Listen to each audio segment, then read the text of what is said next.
It's time for a Big Blue Kickoff Live. Nobody can ever tell you that you couldn't do it, because you did. On Giants.com. You know what I saw? New York Giant pride. And the Giants mobile app. 17-14 is the final. One touchdown, we are world champions. Believe it, and it will happen. Part of the Giants Podcast Network. Let's go out there like a bunch of crazy dogs, have some fun. Hello again, everybody, and welcome to Thursday's edition of Big Blue Kickoff Live, presented by Cadillac, the official luxury vehicle of the New York Giants. I'm Paul Dottino with Super Bowl champ, two-time Super Bowl champ, Jonathan Casillas. So glad you could join us today for the next hour to talk New York Giants football. Our phone number is 201-939-4513, 201-939-4513, or you can find us on social media using hashtag GiantsChat. Of course, as always, we're streaming live on Giants.com and the Giants YouTube channel. An archive of this show, if you're not watching us live, is available on the Giants Podcast Network, on Giants mobile app, podcast platforms everywhere, and at Giants.com/podcasts. And we come to you from the Giants Podcast Studio, presented by Hackensack Meridian Health. Keep getting better. Jonathan, really good to see you this week, because we just had a conversation with the coordinators this morning. The media did. And Michael Gabriel, who was the Giants special teams coordinator, finally got peppered, and I mean peppered, with questions about how great the Giants special teams unit has been this season. Of course, you know I've been preaching this now for a couple of months, and you and I even had a chance recently to talk about that. But one of the things that he specifically mentioned was the desire of Dane Belton, who leads the NFL in special teams tackles, to spend his offseason with the goal of being the best special teams guy in the league. How Nick Jones and Art Green are both foaming at the mouth practically. He didn't use that phrase, but he talked about their overwhelming energy on how they push each other. And basically, the thought was that these guys are so much into what they're doing. They're so forceful, so energized, put so much work ethic into it that it raises the entire special teams unit. I'd like to get your thoughts on that. Well, I think when you have a solid core of special teamers, you know, and it is led by Dane Belton, he's all over the film on special teams. You know, punt coverage, punt return, like whatever you want to say. Any coverage unit, any unit that's kicking the ball, he's on the field. He's actively making plays. He's the PP on punt, which is the number one special teams play. Personal protector, folks. Personal protector, yeah. And he's down there making plays. Like he looks good. And Green and Jones, those guys embrace the role of playing special teams. The crazy thing about sports is, right, especially the NFL, everybody has roles on teams, right? The thing about special teams is there's no one that was drafted to play gunner. There's no one that's drafted to play R1 on kickoff. That's just the truth. They're wide receivers, tight ends, running backs, linebackers, safeties, right? And sometimes these guys that are playing, they're second, third string guys, they're not giving their effort. They're not sold on being one of the core guys on special teamers because they're not playing their real position, whether that's safety like Dane Belton or corner or receiver or tight end or running back. And you don't get the effort. You don't get the I'm all in on special teams. And I think you're seeing that this year, led by Gabriel and Dane Belton. Like, these guys are sold in. It is a third of the game, Paul. It is a third of the game. However you want to look at it. You and I absolutely know that. It is a third of a game. And your ability to have success on special teams goes to those core guys that play basically 3 or 4 special teams units, and they believe that they're the guys that are going to make a change and make plays and be the guys, the catalysts that help the special teams units to overcome whatever adversity that happens throughout the game. And now you're finally seeing guys really and truly bought in. The other guy who he mentioned during the course of the conversation was Gunnar Olszewski, yep, who is not only returning punts, he's also doing kickoffs. He's doing both now. Mm-hmm. Remember when he was first with the Giants 2 years ago, he only did one. Yep. Now he's doing both. And the funny part about it is the Giants have had a revolving kickoff returner next to him. Tay Banks recently has been really good at returns. it. Yeah. Really good at it. I can't tell you the last time I remember the Giants special teams all around being at this high of a level. The reason I'm bringing this up, folks, is because the Denver Broncos universally have what I'm going to say universally. They're the number one defense in the league. Yeah. Their numbers They're incredible. Red zone. Incredible. Third down. Third down, pass rush. Yeah, Yep. pass rush. They're the best in the league. So you got to find as many other ways as you can to try to even the table. Yeah. Special teams is going to be one way the Giants can even the score. Now, why do I say that? Because I'm going to give you a couple numbers, my friend. Giants special teams, they are third in kickoff return coverage, fourth in punt return coverage, sixth in kickoff return average, 22nd in punt return average, but that's only because Olszewski hasn't broken a big one. Yeah. That would warp the average. Oh, for sure. And they would move up like 10 spots. Okay. The Broncos, for as good as they are, 32nd in kickoff return coverage. Oh, wow. Last in the league. Okay? Let me repeat that. Last in the league. 18th in punt coverage.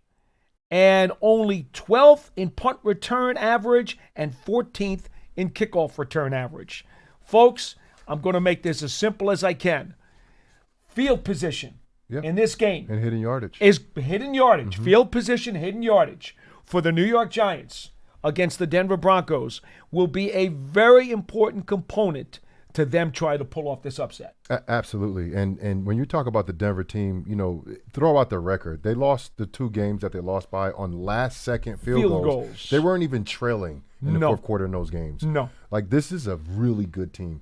Not say to throw out the London game, but that game was a little sloppy. But the thing is, even though it was sloppy, they probably should have lost, but they did it. A team that understands how to win, even if they don't play their best, they commit some mistakes, and they're not scoring as much as they used to. The other team maybe moving the ball a little bit more. They always find a way to win the game. This is that team that the Giants are going against. Denver is the team that is going to play to the end of the game. Right, their pass rush is elite. Benito is leading the league in sacks, but he's not the only guy that's getting after the quarterback. I think they have the best cornerback in the league. I mean, he won defensive MVP last year in Patrick Surtain. Correct. And real quick, I saw a video. It was like something about Alabama, right? And they were showing like the college guys that are all in the NFL now. I didn't realize how big Surtain was. He was standing next to Xavier McKinney. And McKinney's no little guy. No, he's not. Not at all. He's like a normal-sized human being. Surtain made him look like a little kid. And we're talking about a cornerback. Surtain is huge, and his abilities are second to none. So the reason why Denver has been able to get after the quarterback so much is not so much on the pass rush. It's a lot on the defensive backs and how good and talented they are. They and play the a lot of schemes man. that they run. So this team is a very well-rounded team, very well-coached team in Sean Payton. Bo Nix is young. He's going to make some mistakes, but he doesn't make the big mistakes, and he haven't really in his entire career. He's a guy that's really not going to – I don't know if this team is built to go down the field, but they're built to move the chains, to get first downs. Nix is a very efficient chunks. QB, very smart QB, not a risk taker. And that's the thing. If you play like a cover 2, when you play cover 2, it's basically designed to stop the deep balls, right? That's what basically cover 2 is designed for. Of course, there's a weakness up the middle, but then the check downs, that's when they become a viable option. The lower underneath rights. Now, this is where tackling comes in. Giants have to be elite tacklers against this team. Yeah. Because they're going to settle for the check down. They're going to settle for the underneath routes and settle for the run after the catch. The Giants have to do a good job in getting these running backs. Tight end, Evan Ingram, he's had 12 catches in the last 3 games. He's a guy I think they're starting to figure out, like, oh, this guy's he's still that guy. Like, he was a 4.4 guy coming out of college. Yeah. One of the faster tight ends we've ever seen in the NFL, and he's starting to get acclimated a little bit in this offense. So expect them to kind of have the dink and dunk game, but that means you have to be a great tackling team going against Denver. Now, on the flip side to that, when I look at Denver's defense and the study that I've done in terms of their front and in terms of their secondary, their weakness is in the linebacking core. They don't cover very well.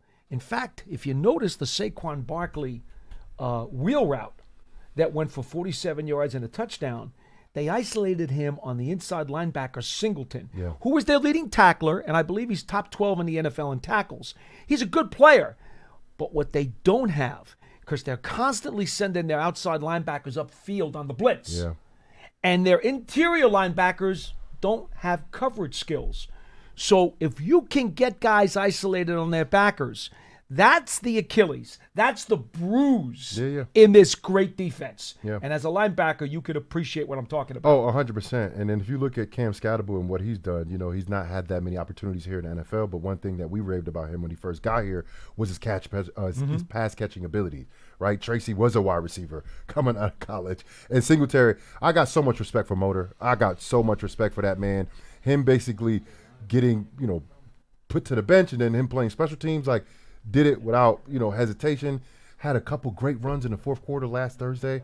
He's a guy that he can add value. He is adding value to being a veteran presence in that running back room, helping Scatterbo, helping the young Tracy, because Tracy's played running back for 3 years total. Now total. Scatterbo. College. Of course, Scatterbo is the scat man. He is definitely a running back. He was born a running back for sure. That the way his head is, the size of his head, his neck shape.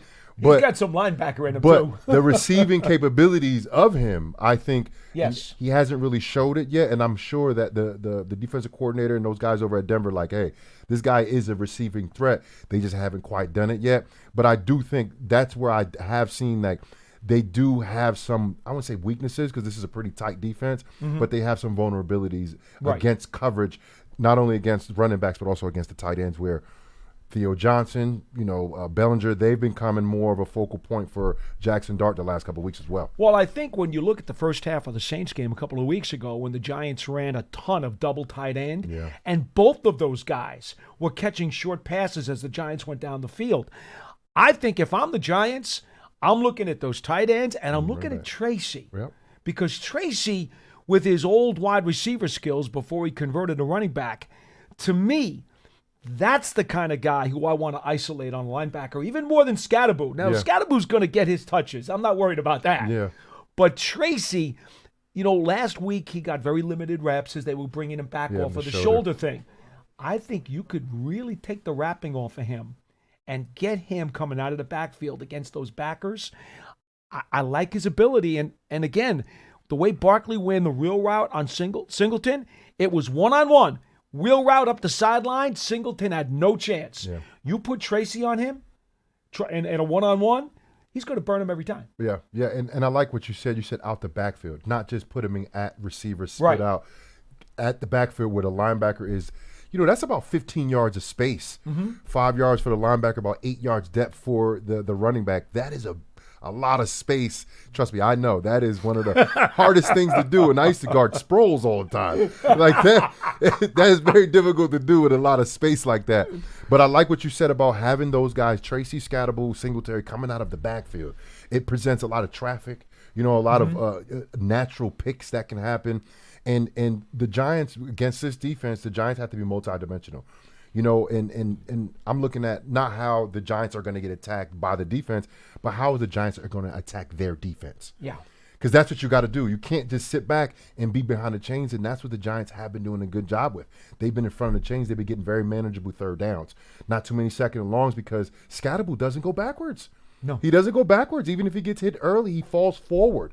And that is tremendous when you go from a second and 8 instead of a second and 11. That's a huge difference, right? A tackle for loss versus a 2-yard gain. Massive. That's a huge difference. That makes it so much more manageable on third down. The Giants have been doing a really good job in having manageable third downs. How? First and second down success. And the ability to do things against this defense is to stay away from third and longs. Stay away from those long situations where these guys are elite pass rush. Nick Bonito is one of the best pass rushers in the league, and then you got Cooper. You got other guys that are adding to the party. It's not just him. Now, Zach Gallen and Bonito are both tied for the league lead in quarterback hits. All right, so it's not just the sacks. Both of those guys can get after you and whack you in the backfield. But I think this is a very, very interesting point for me. You know how some of these elite edge pass rushers do a lot of flopping? Bonito doesn't. Bonito is going to be over your left tackle, like, I don't have the percentages, but it's basically 9 out of 10 times. It's like, 90% of the time. He's going to be sitting there against Andrew Thomas. Look, that is... Who's been batting 1,000 since he's came back. I mean, is that not the matchup that you're willing to take? Absolutely. No, for sure. For sure. So I don't want to say that the Broncos aren't going to be dangerous with their pass rush. Of course they are. They've got 12 different guys who have at least a part of a sack this year. Yeah. Because their scheming. I didn't know it was that many guys. Wow. Oh, their scheming is incredible. They're constantly sending all different guys up to the line and mugging guys in and out all the time. You have no idea who's going to be coming after your quarterback.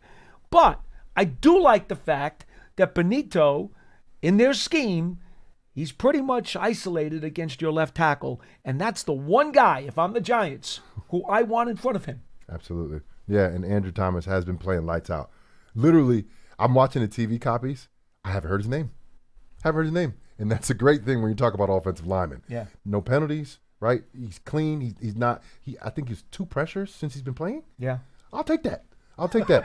So the defensive strength for Denver, their best pass rusher is going against the Giants' best offensive player. And not just the Giants, but one of the league's best. One of the league's best players. So I like that matchup, especially for the Giants. I'm concerned about the other areas, that they can bring pressure, like, backside. A young Scatable in protection. For me, they can. The thing is about young guys, sometimes you haven't seen some things. You know what I mean? And if I know Sean Payton like I do, he's going to throw some stuff at Dart and Scatable because they're so young that they've never seen before. As a linebacker, though, let me ask you a question. And I want to get to the calls in just a minute, folks. I'm sorry, but I love talking about these X's and O's because this is what we do. Yeah. Off the air, too. We do this all the time. You're a linebacker. You take a look at the tape and you see what Scatable did to that linebacker 2 weeks ago, when he absolutely put him on his butt. Which one? It's so many. He did it a lot. All right. He's trucked guys. Yeah. All right? And you see that. How much does that enter your mind when you're coming on that blitz? All I know is I got to bite down on my mouthpiece and make sure my helmet is extra tight. So somebody asked me last week at the game, somebody was like, who's a harder tackle, Saquon or Scatable? I said, it's Saquon. No questions asked because he can do so much more. Right? He's so fast. He's so explosive. He can jump. He can jump over you. He can jump over you backwards. He can spin off you, which is a very hard thing to defend when somebody can time the spin as good as he could. He can stiff arm you. He's fast. He can run you over. Scatable, he's an easy tackle, or at least an easy hit. I don't know if I could get him down. Okay. But to go against Scatable is going to bring pain. It's going to hurt more to tackle Scatable. It's going to be harder to bring Saquon down, but it's going to hurt more to tackle Scatable. Scatable is the physical presence that I don't know if we've seen that in a long time from that position. Brandon Jacobs come to mind. Sure. And he was a lot bigger of a human being. Yes. But his mentality, Scatable's mentality, he likes to hit people. And I'm not talking about when he has the ball. At all times, in every play, no matter what position you play, he's going to hit you in the face. And that's his game. So as a linebacker going against Scat, I'm looking at my linebackers, hey, we gotta bring it today. Maybe do some extra neck machine this week. Maybe eat a little bit more, be a little bit heavier this week because Scatable is a guy. You saw what he did to Zach Bond. Oh, yeah. All pro, first team all pro. Yeah. Zach Bond ran him over twice in a row. One play, he basically threw him out of bounds, and the next play, he just ran through him for the touchdown. That mentality that he has, I think the other guys, not just on offense, are feeding off of not just Scatable, but Dart. These guys are invigorating this team. I think the post, I think it was the Eagles game, the post press conference for Jackson Dart, when he basically said, we're not a part of the past mistakes of the Giants, the past bad teams of the Giants. We don't know about any of that stuff. Dart's Giants are 2-1. Dart's Giants are 2-1. They have a winning record, right? And no offense to Dexter, but Dexter's been here the longest, right? Out of everybody on the team. Well, it's Slayton too. And Slayton. So a couple of those guys together, right? They've been in the playoffs one time, won one playoff game, right? Besides that, it's been subpar 500, not even 500. It wasn't even average. They've been bad. Dart and Scatable, they're saying this is a new Giants team.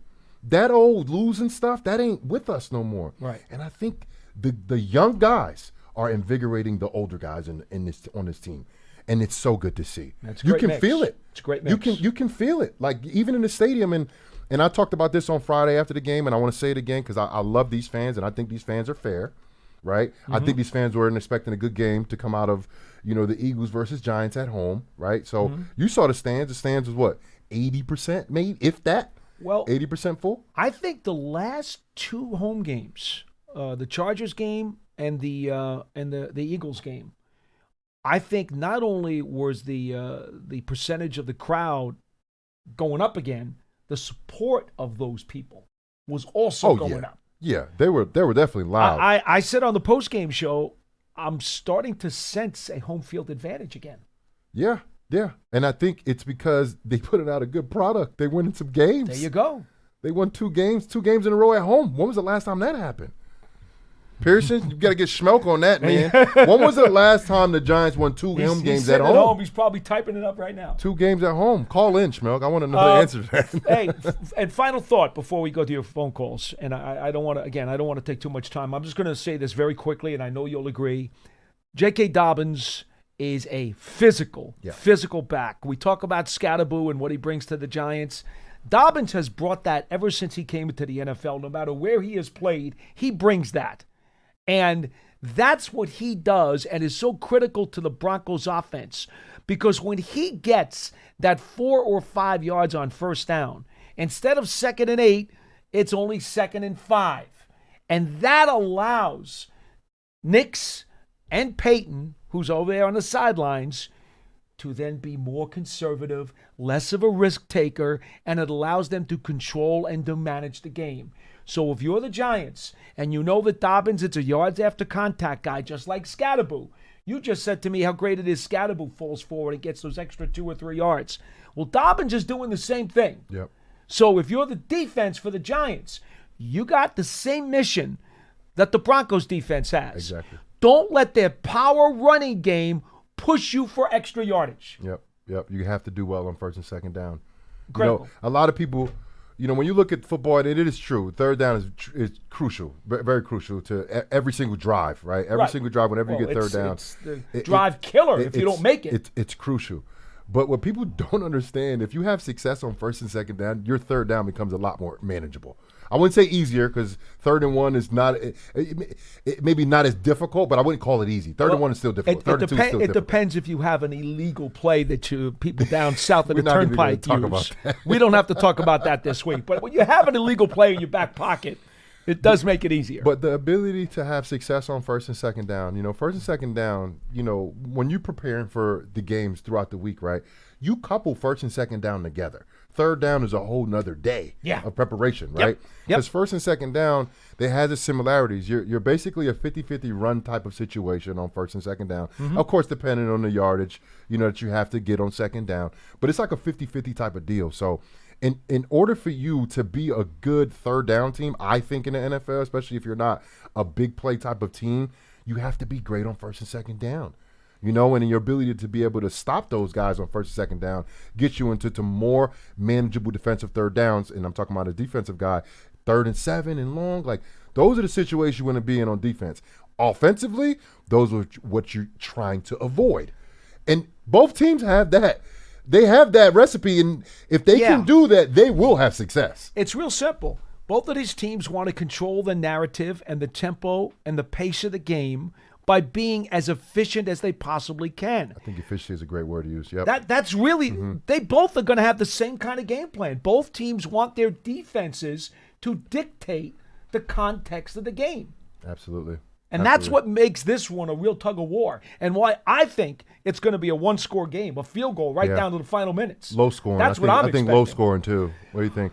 Absolutely. Yeah. 201-939-4513. It is time we get to your phone calls, folks. I'm sorry we went a little long here, but we haven't had a chance to talk X's and O's for a couple of weeks. Sure, indeed. And we eat that up. Tim in Charleston, you are first on the program. Hello. How you doing, Paul, JC? Good to talk to you. Good to talk to you. So a couple of things. One is, in the last 3 games, on our first 2 possessions, we have scored 5 touchdowns and only punted once. Now, in the Saints game, the second touchdown didn't come until the second quarter, and so last game we were able to get them both in the first quarter.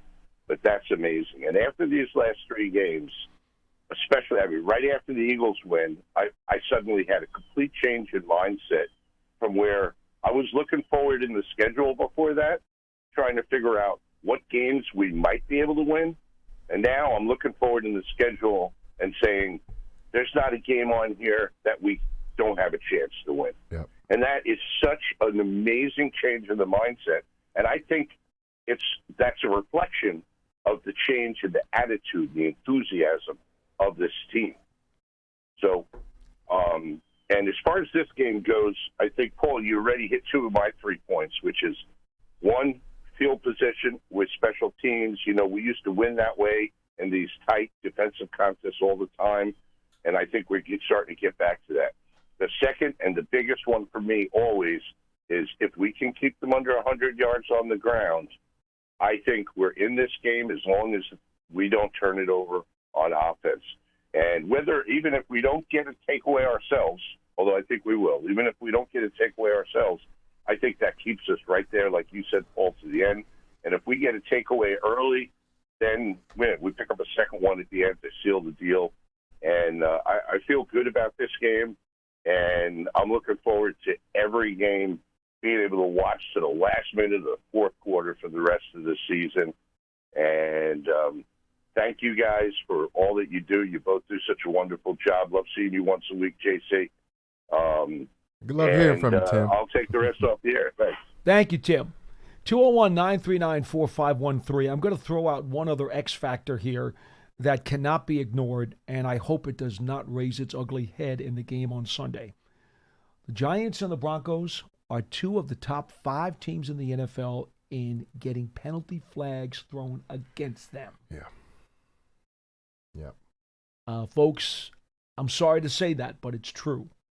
These 2 teams have been magnets for the yellow laundry. Yep. And I hope against hope that it's not a flag that winds up determining the outcome of this game. Yeah. But and you saw what Tim said about how he's looking down the schedule and saying, like, hey, the Giants could basically compete in any one of these games, right? When I look at when a team, they play their best. Yeah. Which we know what they're capable of. We've seen it during training camp. This is what they were capable of. Yep. But they haven't shown it consistently. That's it. So when you look at a team that's like, all right, they're going to be competitive in every game. You know, I think after the first 2 losses, it's like, all right, this season, it might be a long season for the Giants. But at 0-3, it looked real bad. Right now, how we're looking at this team, this is only a 2-win team after 6 weeks, right? Right. The team feels a lot different than that 0-2 team. It feels like 2-1. Yes, it does. The team feels a lot different. With that being said, when you have a good team going against another good team, right? Let's not get there yet, but I'm just saying, metaphorically speaking. You know what happens when 2 good teams play each other? The team with the least amount of mistakes, that's the team that usually wins the game.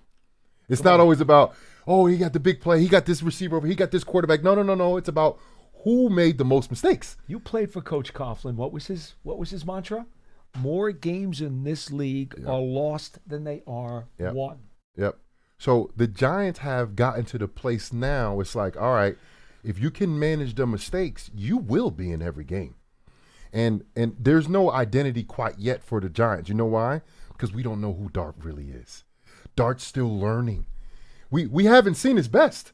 He's been playing pretty well. Mm-hmm. We've seen I think one of his worst, maybe not the worst because it's still a young season in the Saints game, you know, losing the fumble. Only person I expect to do something like that as a rookie, just losing the ball like that.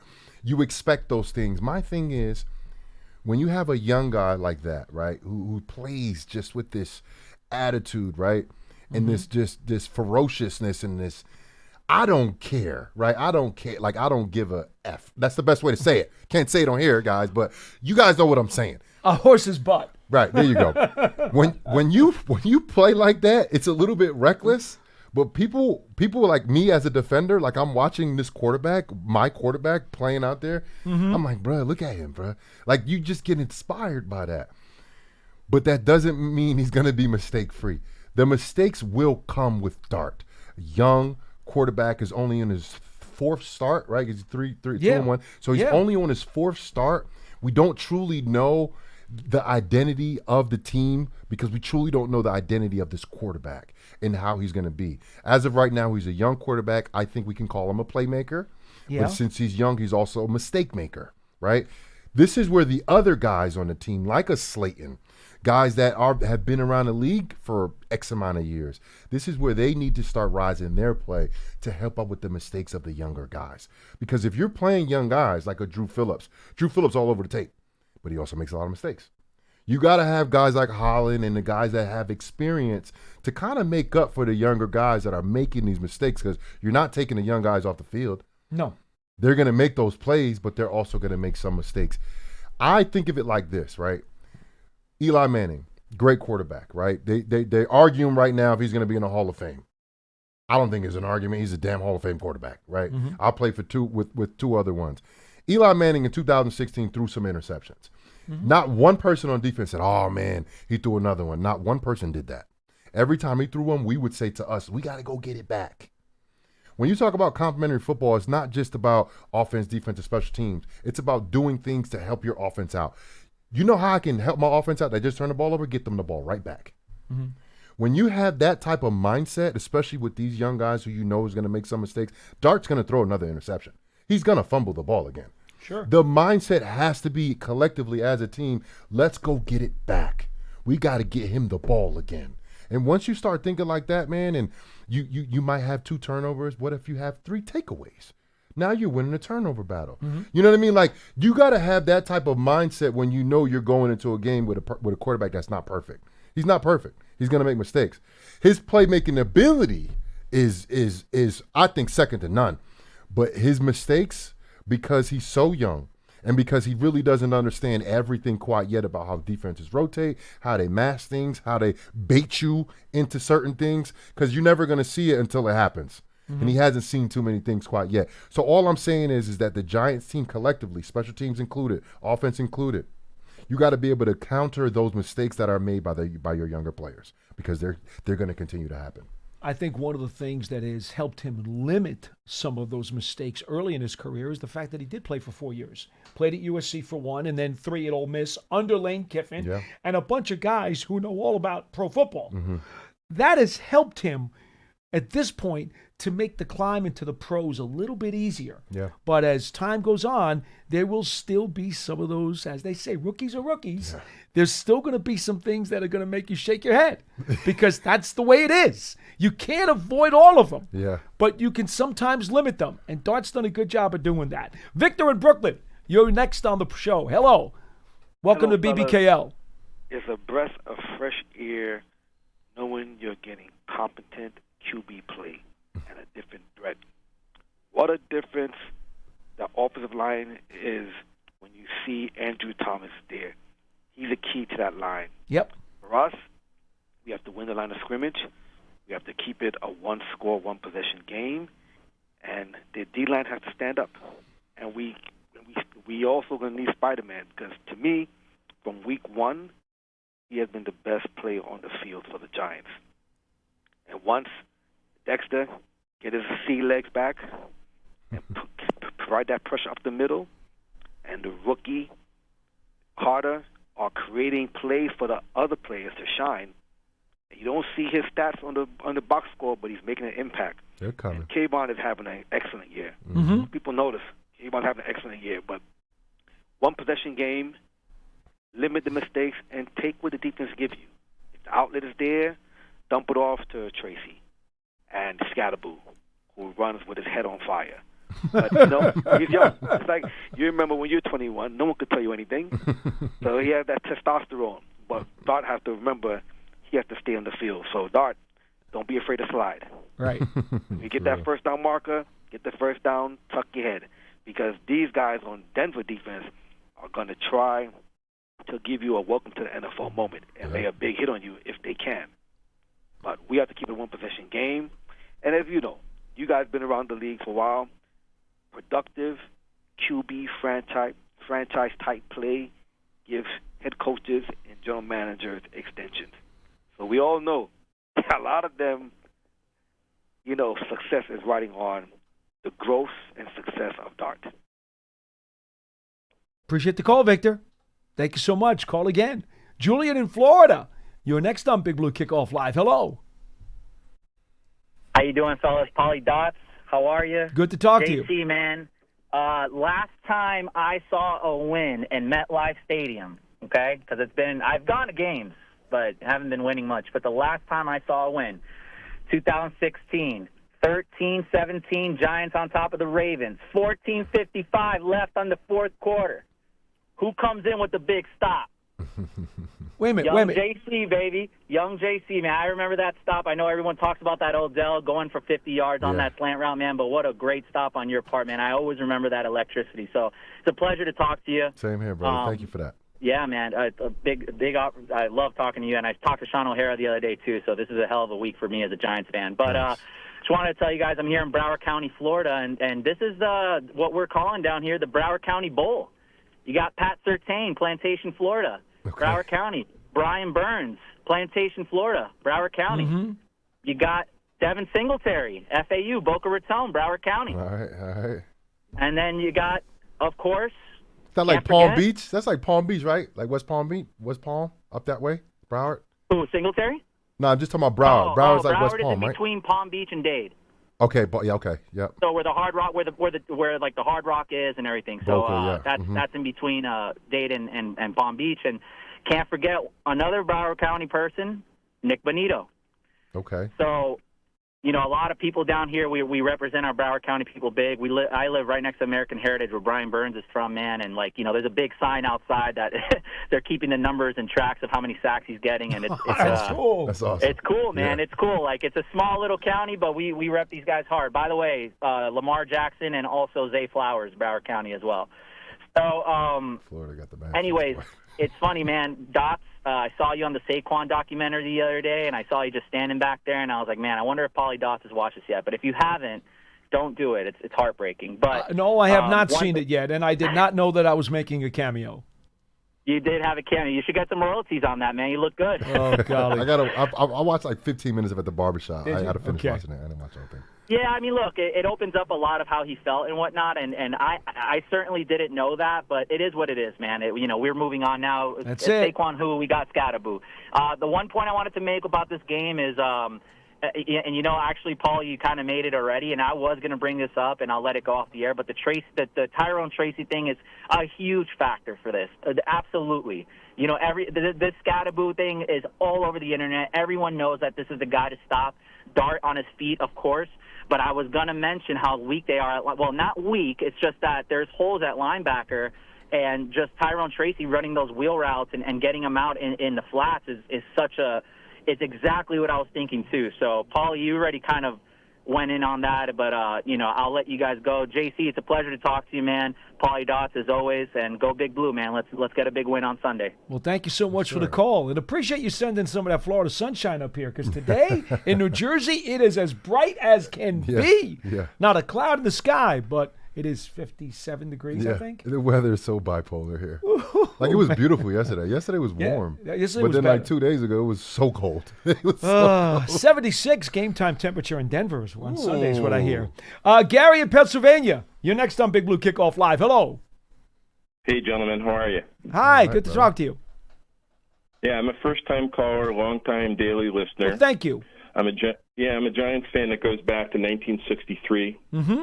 I had Y.A. Tittle's autograph when he was signing at Goldberg's department store in Rome, New York. That's awesome. That said, my attention is on Cam Scatterboot because I heard a lot of nicknames lately. So I want to share a little lightness here. So I'm going to share my slogan. You ready? Mm-hmm. Scootin', skittin', scattin' about Scatterboot. Just put scattin' in the end zone. Okay. I don't think anybody would complain about that. As long as he winds up in the end zone, right? That's the only thing that matters. And as an encore, he runs into the goalpost because he used to run into the telephone pole. Yeah. Oh my goodness, he is quite the character. So one more time: scootin', skittin', scattin' about Scatterboo. Just put scattin' in the end zone. Okay, I like it. All right, I like it. Anything else? I'll let you guys go. Thank you. All right, thank you. Appreciate it. It's funny, and I mean this, folks, 100%. Scatterboo on the field during the game, he's wound really tight. Okay, the energy is just like literally shaking off of his body. It's just he gives off such a vibe. But I've actually talked to him on post-game shows, in the locker room, and sometimes even I get him on the field right after the game. And he's as calm and as cool as a cucumber. So composed, totally understands what's going on. It's not like he's in a frenetic kind of energized nuclear reactor. Yeah. But on the field, he is like a nuclear reactor. Yeah. And it's really kind of, for me, it's quite a contrast because he's a really nice guy, incredibly well-spoken, respectful, professional in every way. I quite frankly enjoy talking to him because he's a really good dude. On the field, though, he's like a madman. He's a psychopath. You know? He's a maniac. Which I guess it's contagious, though. And we've said this before. Every good team needs to have a couple guys who can flick the switch. Yeah, for sure. And like, I think most football players, especially like linebackers, running backs, right? We got a couple screws loose, right? He got a whole bunch of screws loose. but when you play the way he plays, and I could throw Dart in there too. He made a kind of a boneheaded play where he dove at a defender with his helmet. Like, that was crazy that he did that. But as a defender, and I'm looking at that's my quarterback. First of all, I'm like, yo, relax. Number one, right? Mm-hmm. Number two was like, I like that. Like, you the football is a violent sport, and there's a difference between guys that go out there and I want to say try not to get hurt, but like they have a different mindset on taking care of themselves. And Jackson hasn't learned that quite yet, right? But his ability, I think, to threaten the defense, not just with his skills, but with his physicality, other players see that and they feed off of it. Yeah. You know, I seen Motor late in the game last week being as vivid like as Scatterable was, and I don't remember Motor doing anything like that in years past.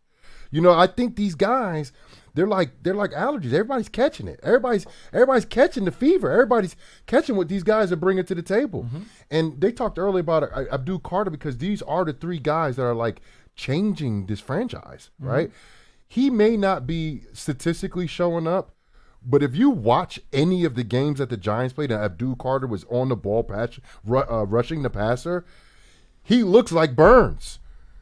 He looks like Burns. Burns is finishing better, but his moves, his quickness, his gamut of his bevy of moves that he has, and his ability to get slim, his ability to resist. Like right now, the numbers aren't there, but it's second to none. And I think he's a guy that's being a catalyst on defense for those guys because they see the type of way he plays, his natural physical ability, his ability to go ahead and put his hand on the ground and do creative moves.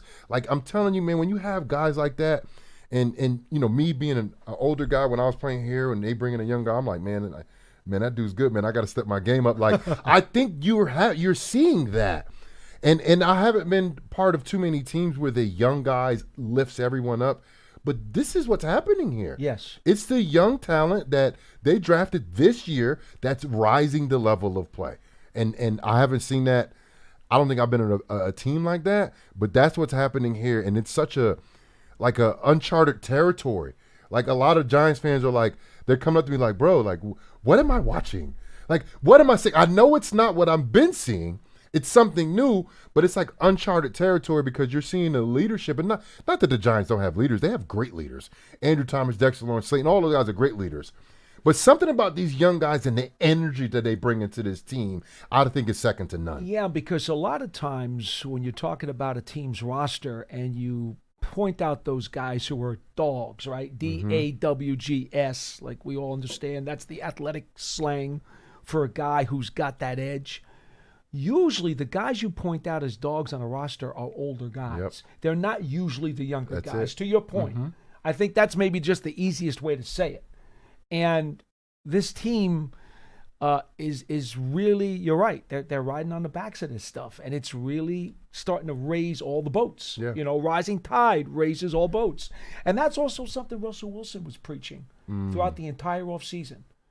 And I give Russell Wilson some credit for that too, because while he's not as animated as those guys, he has infected everybody in the building with preparation, focus, attention to detail, and a never-ending, relentless passion and desire to do what it takes to win.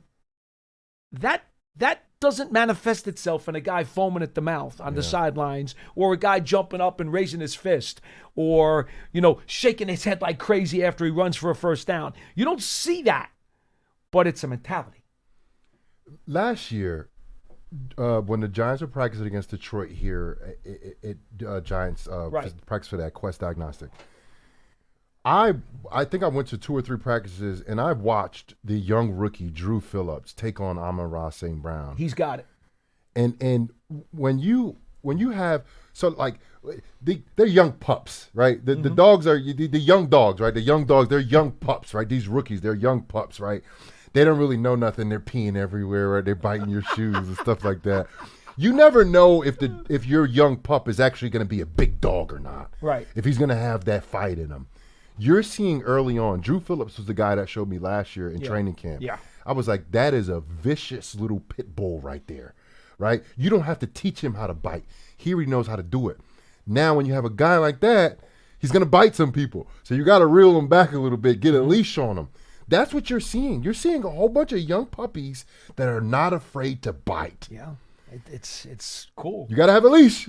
Yeah, you got to get them leashed. You got to get them trained up. But at least you don't have to teach them how to bite. Yeah. How to go out there and fight, because they're born. They know how to do it. They came into the league fighters. And that's what you want to see from a team. You want to see a team full of fighters, a team full of people that are responding. And you're seeing that. They had a Chiefs game, which, they didn't play well. They responded against the Chargers, excuse me. And then the Saints game, they came out, first of all, they came out flying around in the Saints game early on. And then the mistakes happened, right? And then you watch how they responded again, that word again, against the Eagles at home. Now, I don't want to see them respond. I want to see them build. I want to see them build on what they showed last week. Because you can't have a good week and a bad week. Good week and a bad week. You can't do that. Good week and a bad week. Especially because you dug yourself in a hole to start the season 0-3. See, the only redeeming value about the Saints game is the effort was there. Yeah. The fumbles were physical mistakes where they lost the ball. Mm-hmm. It wasn't because they didn't show gumption. Mm-hmm. They showed it. They did. They had some fight in them, and they were putting out, and they moved the ball very well. But then they just kept giving it away. That was not because they were apathetic. That's not what we saw. Not seeing that. So if that if you want to take a silver lining out of that game, that would have to be it. Real quick. Run or walk with Giants legends. The Giants Foundation will host a 5K Racing Kids Run presented by Quest on Sunday, October 26th at 9 a.m. At MetLife Stadium. Net proceeds will benefit the Giants Foundation. Participants receive a commemorative T-shirt after the race. Stay for a post-race festival with appearances by Giants legends and a live DJ. Register now at Giants.com/5K. The Giants Foundation is a 501c3 nonprofit corporation. Also, the Giants Huddle podcast is up and active. Pearson, anything new that's going up there either today or tomorrow? Yes, it should be up now, but Schmelk did an interview with Brian Hoyer. He talks about Jackson Dart and the matchup with the Broncos. That one's really good. So All right. Check it out. And then also Giants season ticket memberships are available by going to Giants.com/tickets. You get all kinds of membership benefits, and you can stay connected to the team all year around. And check out Giants Hangout, which Casillas was on as well. That went up yesterday. Went up yesterday. And I also will be at the 5K run next Sunday. Are you running? Yeah, no. Oh, come on. No. I don't run. No, I'm just playing. You could power walk like me. I'll be if you're there, you're walking. I'll walk with you. Yeah, but I got a road game. I'm sorry. My apologies. That's why they do it. I forgot you actually have to work that day. Well, when the Giants are away, that's why they do it. Yeah. Can't do it when there's a home game. I agree. All right, real quick. Dean from Minnesota, you're next on the show. Hello. Yeah, hi guys. How are you? Hi. Right. How are you? I'm doing good. Thank you. Great. Listen, I have a simple prediction for Sunday's game. Sure. The prediction is the team who will force more turnover will end up winning. And you know what? I think that was true for our previous two wins. I don't know if Paul has the statistics. You are correct. That is true. For the 2 wins that we won, and for the 4 wins for the 4 games that we lost, we did not prevail in forcing turnover. You're absolutely correct. And that, according to Tom Coughlin, it's the most important stat you could possibly have. Yeah. Right. Right, and I think from now on, in any future game, if we manage to have more forced turnover than the opponent, we have a good chance of winning all the rest of the games, in my opinion. Well, I'll tell you what, Dean, I appreciate the sentiment. I will tell you this. If the Giants can continue to progress and show that they can put their best foot forward, if not every week, in most weeks during the rest of the season, you actually have a chance to even win games if you are even or even -1 in the turnover battle. Yep. See, that's what separates the really top-level teams. They can sometimes get away with He can overcome one of those games. Yep. When you are a lower-level team or even a team that's halfway in the quicksand, it's virtually impossible to overcome that stuff. Yeah, especially when you go 0-5. Or you go 0 to 5. Yeah, not 0-5, but 0 to 5. Yeah. Not good. But So I thank you. think The defense. Yes, sir. Go ahead. I'm sorry. You had one more point. Go ahead. I think the defense has to come up with big plays, and then for Dart and for the offense, if you have to choose between being sacked or throw an interception, take a sack. Yeah. Avoid first turnover. That's what I'm saying. That's what I think. Appreciate it. No doubt. Not a bad idea. Thank you. 201-939-4513. We're going to try to get in one or two quick ones still. Ed from Rochester, you're next on the show. Hello. Thanks, Paul and Jonathan, for taking my call. Sure. I'm a long-time listener. I haven't called in 3 years. There's been no excitement, but there finally is. Well, thank you. So I have a quarterback take, and I just want to throw this out there. Here's my concern. It is no disrespect to Russell Wilson. I'm a little not confident if Jackson goes out of the game for the rest of the game that Russell can help us win. And that's not on him. They've changed the offense to fit Jackson's skill set. And I think Jameis Winston fills their skill set in a better way. So I guess my question is, at what point do we elevate, if they probably won't do it, but I'd like to elevate Jameis at some point to number 2. And again, no disrespect to Russell Wilson, but I don't feel confident we can win a game with the way things have been set up recently, and I'd like to listen to what you guys say on that. That's all. Other than thank you, Ed. Giants, I'm looking forward to Sunday. Appreciate the call. I'll give you one thing to kick off with, and then I want you to please delve into this. Jameis Winston, over the course of his career, has a strong propensity, as good as he can make some throws, of turning the ball over. One of the keys we just talked about for this Giants team is not giving the ball away. Yeah. Russell Wilson, over his career, has rarely given the ball away. Now, I understand what you're saying about the style, right? I do see the Giants looking different offensively with Dart in the game than what they were doing with Wilson. But if turnovers are that much of a premium, if they're that important to you, as we all seem to agree, it would be very, very difficult for me to elevate Winston ahead of Russell Wilson. Yeah, I agree with you with that too. First off, both of those guys are great locker room guys. That's true. I had a conversation with Jameis a couple weeks ago. I was doing something with Hispanic Heritage Month. I see him in the hallway. He was walking around, came and greeted the people I was with. And I told him, I said, bro, I got a picture of me and you on the field when I was playing for New York and he was playing for Tampa. Do you really? Yeah, and it's me standing over him. He's sliding with his big old eyes looking at me like this. He was like, oh, yeah, that's me. He's like, yeah, that's me. Was it an almost sack? It was, I think he was just sliding. He was just sliding. He broke out and he ran and he just slid right in front of me. But like his ability to kind of embrace the people that were there, embrace the locker room, when he came in and embrace being a third string quarterback, right? I follow Russell Wilson on social media. Russell Wilson was at Mount Sinai today visiting kids in a hospital. The reason why I'm saying that is because not only are they great football players, these are great human beings. So you got the Giants, they did a great job in securing the quarterback room before the draft. They got high character guys to play quarterback for the New York Giants. Russell Wilson and Jameis Winston. So I hear what he's saying, and it's really hard for me to speak on that. All I'm telling you is the guys that are backing up Jackson Dart are the highest quality men in the NFL. These are high quality men. Russell didn't have a good showing last week when he came in the one play that he did. Right. I understand the boos that come in because I understand these fans. I understand the people that come watch. If he would have completed the pass, they would have cheered. That's just how it happens. That's just what happens here, right? It's what have you done for me lately? Yes. Right? Yes. And you talk about Jameis. I agree with you. Jameis is feast or famine. Jameis is going to throw you some touchdowns. He's going to throw it to the other team. I've heard defensive backs, professional guys in the league right now talk about Jameis in that way.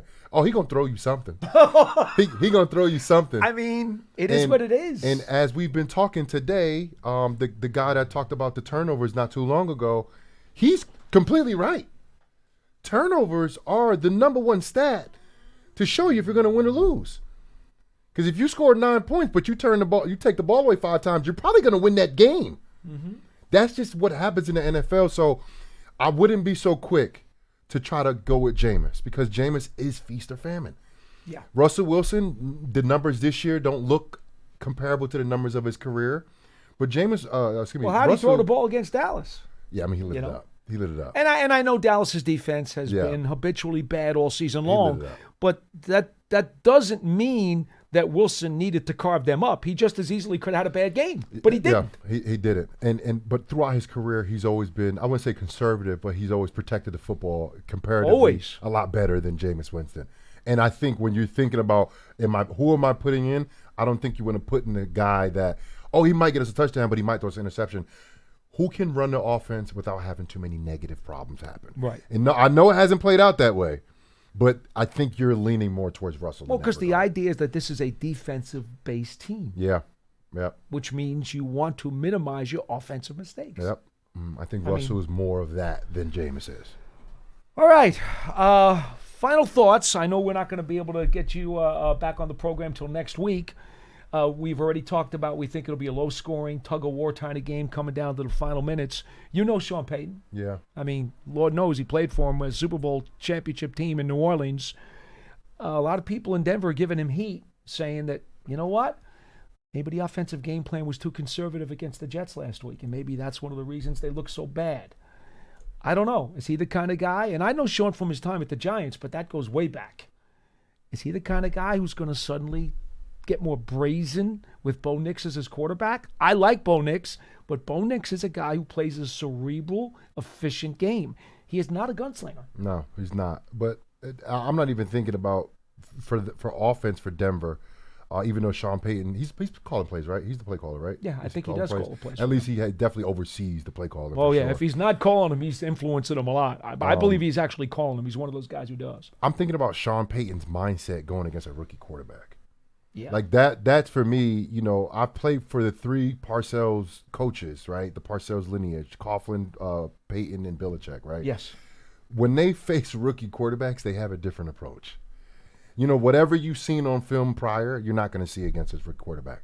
Mm-hmm. That's the thing about rookie quarterbacks. It's almost like they take like a personal vendetta against them. It's like, I will not allow a rookie quarterback to beat me. I'm experienced Super Bowl winning coach. I'm telling you, it's a different mindset with these older guys, and it's the Parcell guys. The guys that's won Super Bowls underneath and left Parcells and won Super Bowls. So Peyton's going to take it personally. Yes, he is. He's going to come at Dart with everything that he has. All right. He's going to be different and multiple on defense. So that's why I'm saying about Dart. Like Dart, he's going to make some mistakes, guys. Like, you know what I mean? Like, he's not going to play clean games. The clean games is going to be the anomalies. But what I do know, he is an absolute playmaker. I think at season's end, if you're going to say anything about him, maybe say make mistakes, or he said he's maybe offensive rookie, whatever you want to say, everybody's going to be a consensus agreement, say, that kid's a playmaker right there.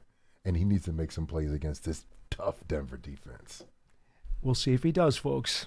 That'll do it for this edition of Big Blue Kickoff Live, presented by Cadillac, the official luxury vehicle of the New York Football Giants. And once again, we're coming to you from the Giants Podcast Studio, presented by Hackensack Meridian Health. Keep getting better.